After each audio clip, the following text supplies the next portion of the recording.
Welcome back to round 2 game of Grand Prix Caracas. It's Purplemurasaki versus Patches. Purplemurasaki is on 5-color Lone Survivor, which is, it's quite the mouthful. It's a 5-color deck that runs a bunch of Hate Bears and a bunch of Mad Dorks to ramp them out, and it also runs some 5C creatures as top end. Meanwhile, Patches is on green-black 3 Cheers Villainy, which is, as the name suggests, a Villainy deck that uses the card 3 Cheers in order to refill their hand. Okay, so both players keep their starting hand. Seems like we can't see what's in their hand, so I guess we'll just have to go blind. Also, as Patrick says, they're very new to this. This is the second game that they've played in this format so far. They joined the server about a day before GP and asked for a deck, and I just handed them the Villainy deck, and they decided to just go into GP blind. So it's going to be quite interesting to see how they manage.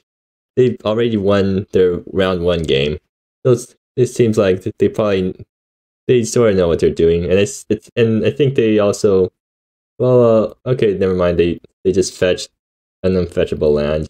But yeah, they're new to the format, so it'll be interesting to see how well they do, especially since they're going into the GP blind with the deck that I just handed them.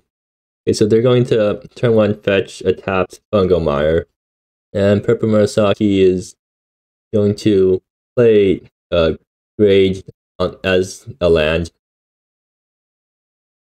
So it seems like Purplemurasaki didn't have a turn 1 Mad Dork, but they still might have a turn 2 Hate Bear like Foxviewer.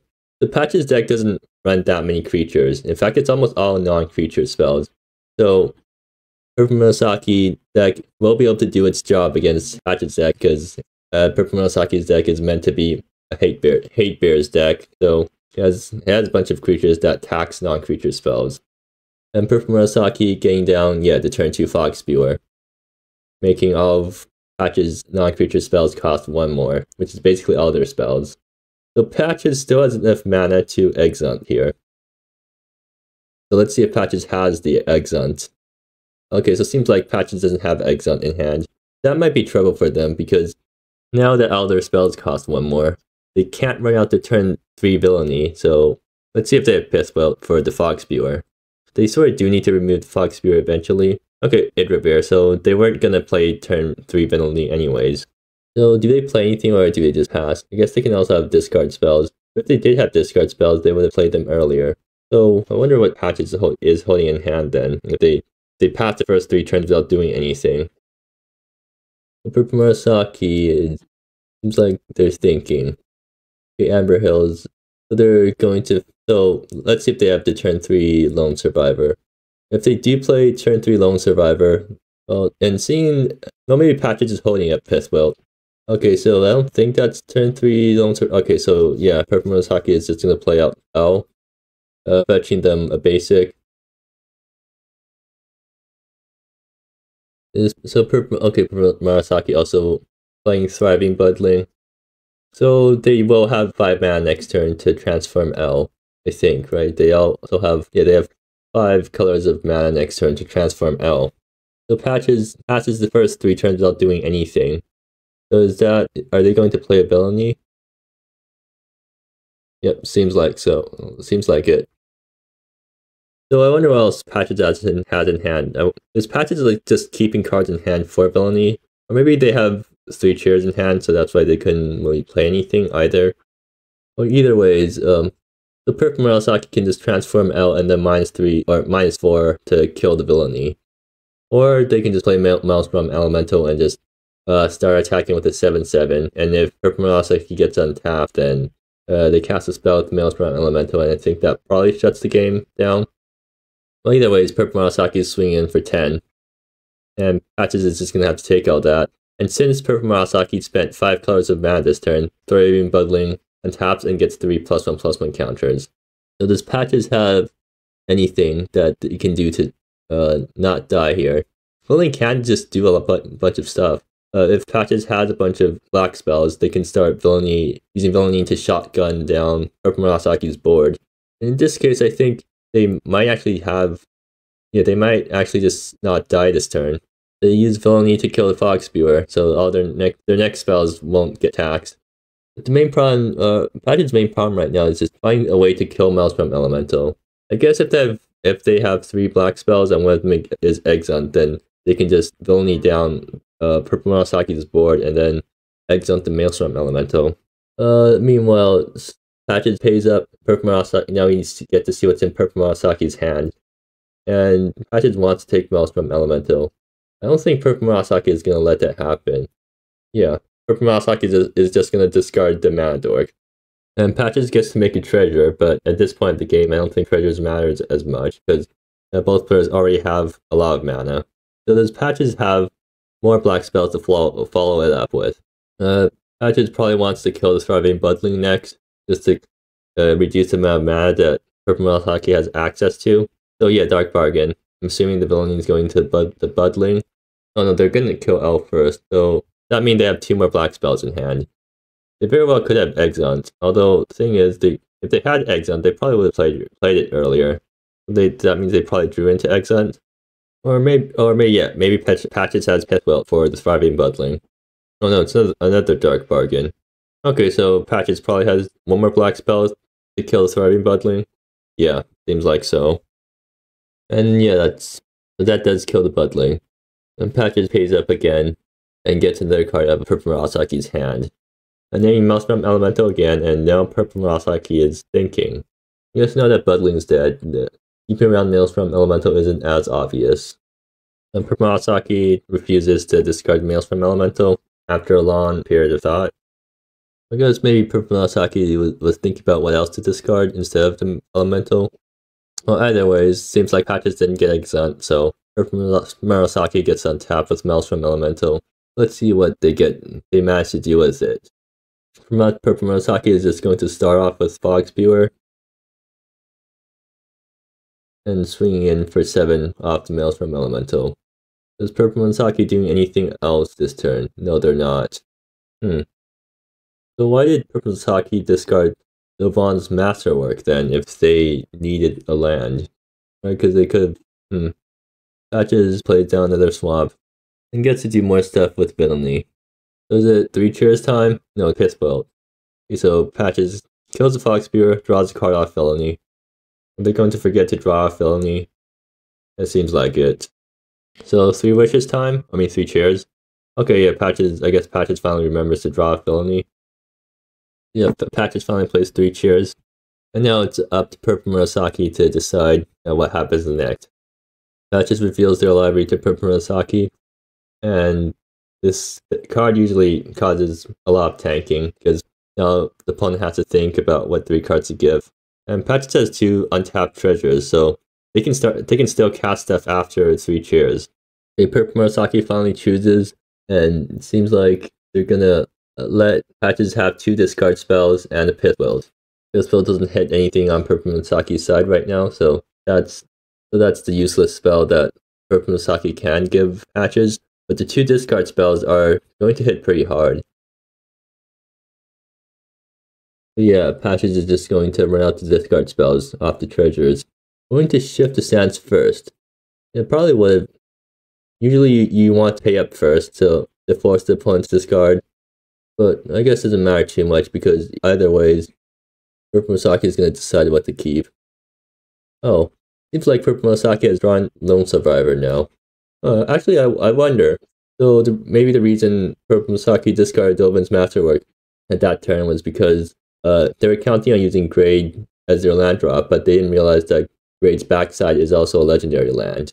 That's probably what happened, because otherwise discarding Dolvin's Masterwork there made no sense. Actually, now I think about it, why did they play Fog Spewer over Grade and then Cascade into Fog Spewer?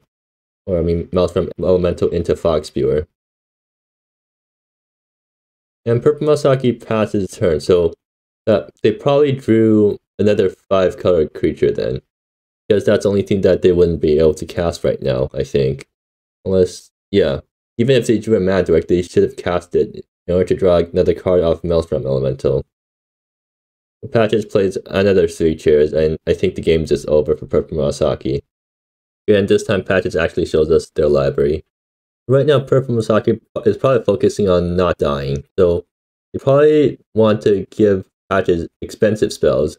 So Pithwilt's a good option because again, Purplemurasaki has no targets. And probably another 3 chairs because that costs 3, and then maybe even another Villainy because the game's not going to last next turn. Alright, the game's going to be over before the second Villainy can come down and matter. Purplemurasaki seems to agree with what I said, and they're going to give Patches the 3 most expensive spells in their deck. Patches plays out Grand Bastion, so I'm assuming the game's over because Patches can just play a second Villainy and then play a 1 mana black spell and then kill Purplemurasaki from there. Yeah, second Villainy and then a 1 mana black spell, and that ends the game.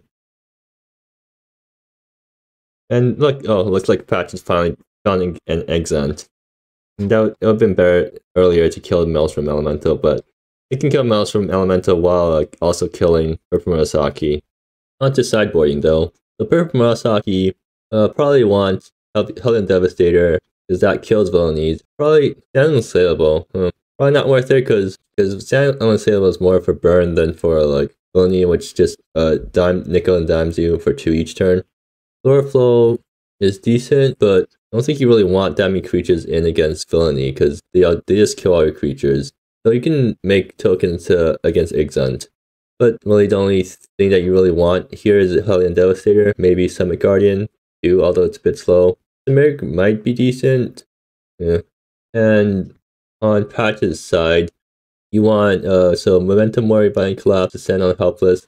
Infectious Ego is probably decent against that deck too, because if Ego's making them sack mana dorks, then that's quite good. And if it's hitting lands, then that's even better. Memento Mori kills creatures. I don't think Purplemurasaki's deck uses Graveyard that much. Violent Collapse kills mana dorks, but doesn't kill the big stuff.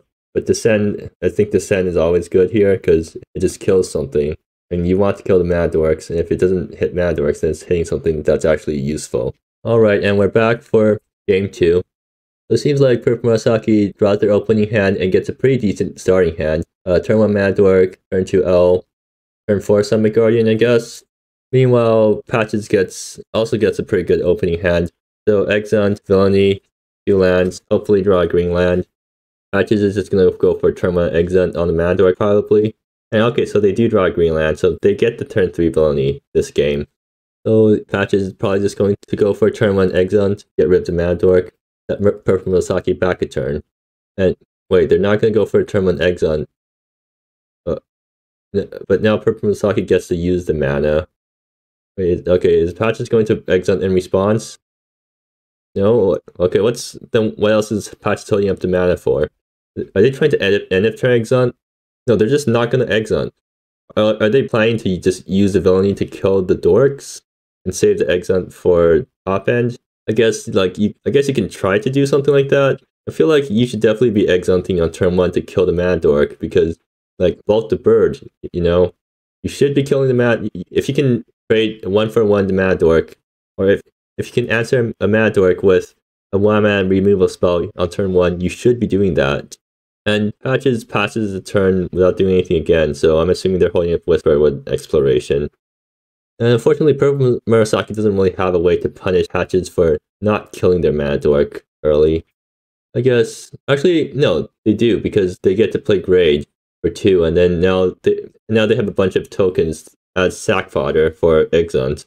Or I guess 1 token, but I mean, that's still better than sacking any of these guys. So Patches going for end of turn Whisper with Explorations, I'm assuming. Yeah. So right now, Purplemurasaki's board is pretty soft to Violent Collapse, but I'm not sure if Patches boarded that in. Okay, Patches can pick up Valdez here.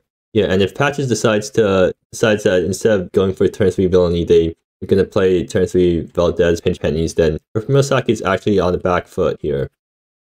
But if Patches decides to go for turn 3 Villainy anyways, then Purplemurasaki gets to take a Summit Guardian and seriously slow down what Patches is doing. And Patches doesn't actually have a good way to remove Summit Guardian on this board because Exant is just going to get soaked up by all of the dorks and tokens, and Pithfoot won't hit Summit Guardian. And it seems like Patches is just going to play the turn 3 Villainy, which which is actually going to end up being their downfall, because if they just went for Valdez there, then they could have just snagged the Summit Guardian. But anyways, so Purplemurasaki probably gonna slam the Summit Guardian without much thought here, and that basically prevents Patches from really doing much. And yep, there's the Summit Guardian, and Purplemurasaki also gets augmented on the Thriving Budling because they have all 5 colors of mana available. That means end of turn they get to untap Thriving Budling and put 3 counters on it. And meanwhile, Summit Guardian is making all non-creature spells cost 2 more, which is quite a lot more than 1 more, because now Patches is kind of stuck playing only 1 spell each turn. And they can't actually play a second Villainy either. If they want to use Villainy to start killing stuff, then kind of in a tough spot. And again, they don't have a good way of killing Summit Guardian on this board, because Exhunt doesn't go through tokens, and that's spell that they don't have right now. So the best way of killing Summit Guardian then is probably just to hit it twice with Villainy, but you can't like really Villainy all that well. Or you can only play 1 spell each turn, so you can't double Villainy right now to kill Summit Guardian. And next turn, Patches can play down the second Villainy and hit something, and then I guess the turn after that they can finally double Villainy and play a spell to kill Summit Guardian. Patches uses Villainy to kill a token.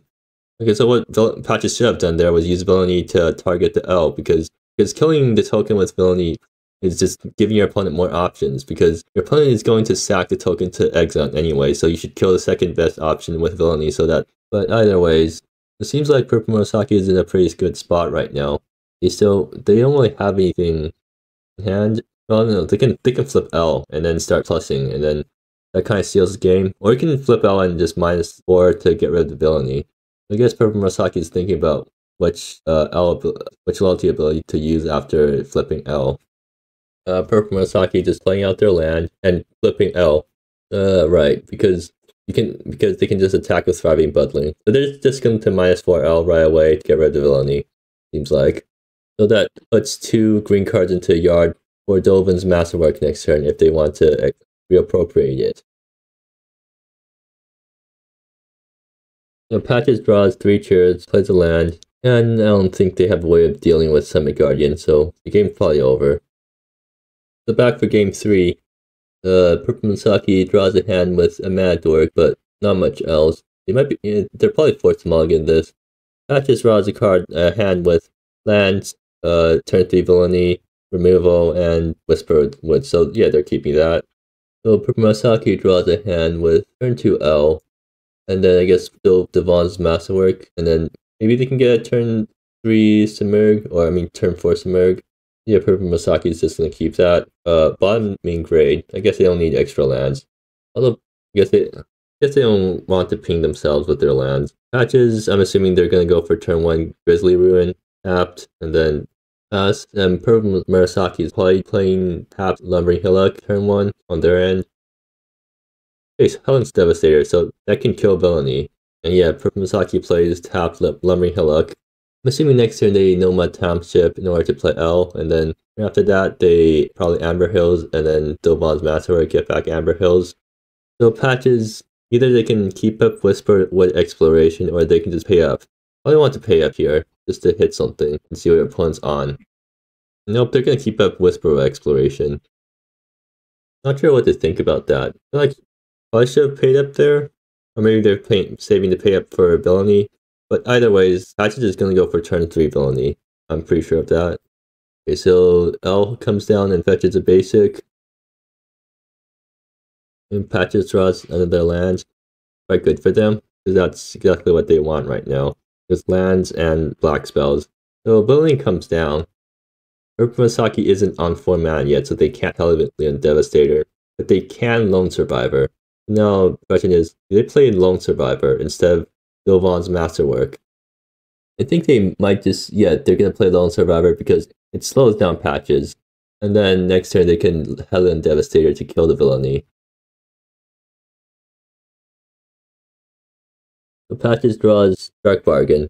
Okay, so right now they can either... what does Wave of Decay do here?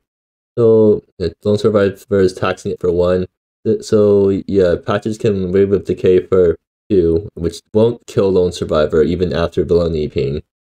So one thing that patches could do here is just play out the second Villainy with it costs 4 mana due to Lone Survivor, and then try to do stuff next turn.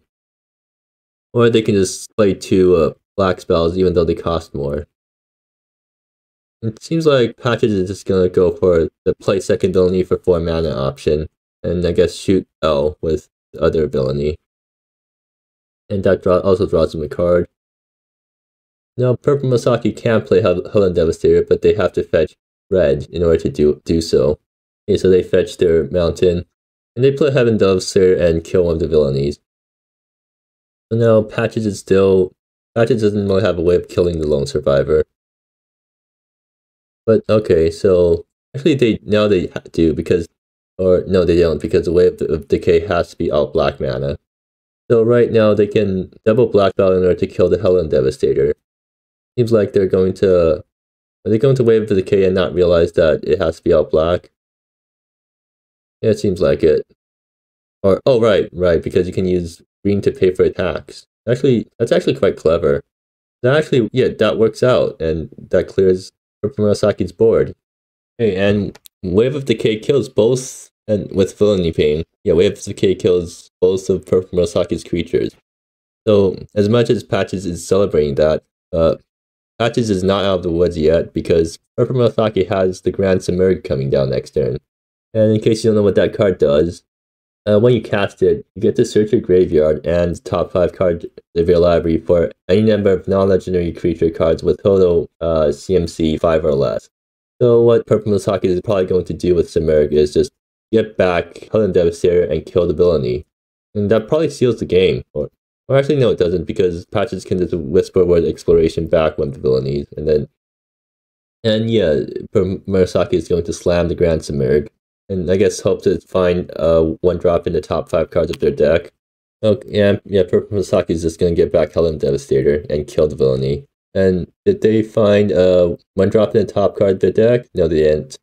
Well, I mean, their only 1-drop is that can be fetched by Submerge as the Budling, so yeah, not super likely. But anyways, Grand Submerge gets back Helen Devastator, kills the Villainy, so now Patches is staring down a 5/5 and a 4/5. But they draw another Villainy, so pretty timely Villainy draw. Although they probably would prefer just like Exons here, because Villainy isn't actually doing much right now. They don't have the mana for 2 black spells, I think, right? Yeah, they don't. They would have needed a swamp. They'd revere to be a swamp in order to a Villainy plus double pay up or something. So they're gonna get whacked by Helen Devastator next turn and Submerge. And think Patches is just gonna run out Villainy. So for a follow-up, Patches probably isn't killing anything with pay-ups this turn, so they can probably end up turn with Sports Exploration back the other Villainy, and then play down another Villainy. Of course, that plan isn't gonna work here because Purplemurasaki has a Summit Guardian in hand, which puts a huge damper on whatever Patches is trying to do. So okay, Thriving Budling. Purplemurasaki can play Thriving Budling and Summit Guardian and get the augmented trigger on Thriving Budling while they're at it. That seems like a really good turn for them. And okay, so Purplemurasaki is just slamming down Summit Guardian, no second thought. And Patches is going to have to whisper words in response. Yeah, and that's what they do. Probably hoping to find an Exunt here, or really any removal spell, because Think of Villainy isn't going to cut it here. They don't find a removal spell, unfortunately. Let's see, they can't really risk picking back up Villainy. So the best they can really do is, okay, so they pick up Wave of Decay, and that's actually quite good for them because the non-black lands can pay for the attacks of 2, so they can Wave of Decay for 3 and kill both Summit Guardian and Helen Devastator after the Villainy pings. And if they top deck another black land, then they can just straight up just kill with Submerge plus Summit Guardian, then that probably frees up some mana next turn. Yeah, Purplemurasaki dropping Thriving Budling, get the augmented trigger. So those patches drop a black land. No, they draw another Wave of Decay. So not ideal, but also not horrid. So the Wave of Decay will kill Helen Devastator plus Summit Guardian after pings, and that means patches will get to untap with way more mana than before, because they're no longer being taxed. but instead Patches is going to not kill the Summit Guardian. Instead, they're going to kill Helen Devastator and the Merg. Or no, they're not. Okay, yeah, they actually go for probably the better play. So kill the Summit Guardian to get rid of attacks, and kill Helen Devastator while you're at it. And then next turn you can Wave of Decay and kill Purplemurasaki's remaining creatures. And now Purplemurasaki is actually in quite a bit of trouble, because they need to top deck an Impactful spell. Another Helen Devastator. Okay. Yeah, both players are getting pretty decent draws this game. Patches with their 3 Villainies plus 2 Whisper Words. Or is that 1 Whisper Word? Yeah, 1. So 3 Villainies. And Purplemurasaki with their 2 Helen Devastators. Or 3 Helen Devastators if you account for the Grand Submerge bringing one of them back. Oh yeah, and then now Thriving Budling can play Delvon's Masterwork in order to get augmented on it. It seems like Purplemurasaki is just going to attack rather than put the counters onto Thriving Budling. And they're going to reappropriate the Delvon's Masterwork. Okay, so now Patches draws 3 chairs. So right now Patches wants a Wave of Decay, probably, because Wave of Decay prevents lethal, most importantly. So without doing anything, Patches can Wave of Decay for 3, which isn't enough. Well, it can kill Helen Devastator, but not much else. So if Patches shocks in a swamp, then Wave of Decay can kill Thriving Budling plus Helen Devastator. Or Corpse Bed. I don't think that's what you want here, you kind of need to untap Black Source to Wave of Decay for 4. Wait, what? So why would Patches Corpse Bed here? Are they that worried about a second Submerge? Like, right now your life total is under threat. You kind of do need to Wave of Decay for 3 here. Or Wave of Decay for 4 so you can get rid of Helen Devastator and Thriving Budling. Like, Thriving Budling will keep growing if you leave it alone. Patches realizes that they should have fetched an untapped Black Swords. And now I don't think they really have an out here. So how do they prevent lethal? So they Wave of Decay, kill Helen Devastator. Wave of Decay for 3. Okay, Patches actually gets the untap Black Source. So now Wave of Decay for 4 gets rid of Thriving Budling and Helen Devastator. So now that all that's left is to deal with the Submerge and whatever else Purplemurasaki top decks. Okay, so Patches can survive 1 more or 2 Submerge hits now. And so what is Purplemurasaki top deck? Oh, I guess they're fetching first. And they fetch Resplendent Substratum. So they top deck Thriving Budling. So not a very good top deck. Purplemurasaki can animate Lumbering Hillock. Right. So that gets Patches down to 1 life. And now, is Purplemurasaki gonna keep Thriving Budling in hand? Yeah, probably not, because Patches might have discard spells. And Patches top decks their 4th Villainy. How ironic. Wait, does that make them survive? I don't think so. So Villainy, pay up. That brings them up to 5, doesn't kill the Submerge. Yeah, I don't think Patches can survive next turn. What Patches has to do here is to Dark Bargain, probably, and hope to draw into either a black or untap Black Source. Actually, no, untap Black Source. Actually, no, it does. Yeah, untap Black Source does work. Patches is going to point the Villainy at the Grand Submerge, because otherwise you're not going to win.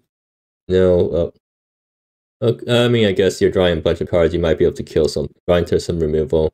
And no, yeah, that's right, because you do need to look for removal here. So what was Patches looking for then? They needed an untapped Black Source plus another. Yeah, well, whatever they got, they didn't really have it. They could have. Does Whisperwood Exploration do anything here? Not really. They don't have enough Black Swords for that.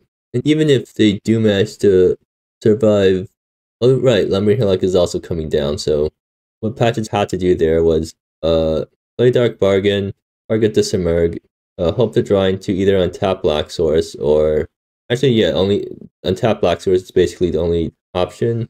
Actually, maybe Exent also works, or a 1 Descend, right? Exent or Descend, because that kills one of the other creatures, which lets you ping Submerge again and draw a card off the dead creature, and then you hope to draw into untap Black Source. But that's not what happened. So yeah, Patches is going to lose game 3, and yeah, so Purplemurasaki wins over Patches. It seems like Patches is doing pretty well with the deck. They seem to have fun playing the deck.